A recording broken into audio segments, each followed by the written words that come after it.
Hello. Today I would like to talk about what bipolar is, and basically it's a disorder of the brain. In one form it is very severe depression, and in another form it's very severe mania. And basically you switch between experiencing extreme shifts in mood, and it's something that happens within the brain, not something that you just feel that way because something bad happened. Usually you just feel that way just because that's the way that the neurotransmitters are firing or not firing in your brain. With depression, you can have very, very low periods. There's lots of crying, suicidal ideation, just not thinking that your life is worthwhile, and you become so engulfed in those feelings that you can barely manage, you can barely get out of bed. Even if you want to, you can't. And with mania, there's like a less severe form, which is hypomania, and then you have the severe, which is mania, and basically it's feeling very euphoric, very happy, feeling like you can conquer the world.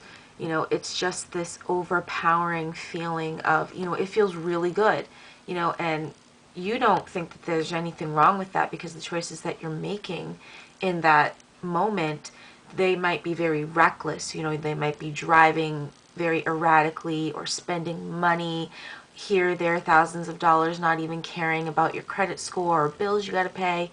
It's just, that's the very severe form of it.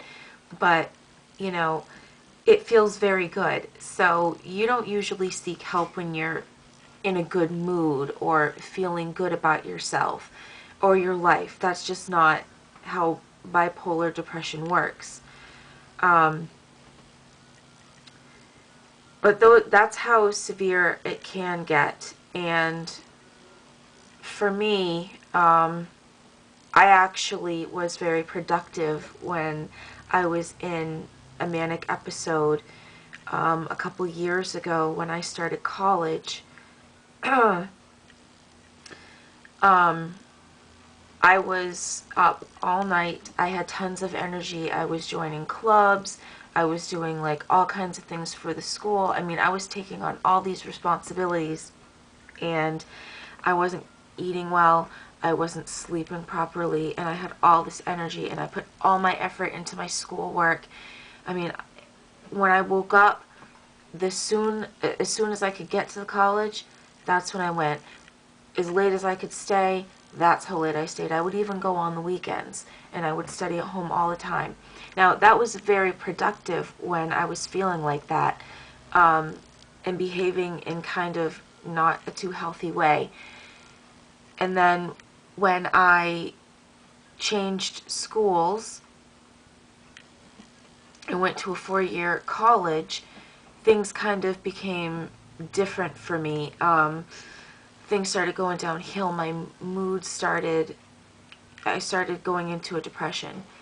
And it was really bad because it coincided with medical problems, physical medical problems as well.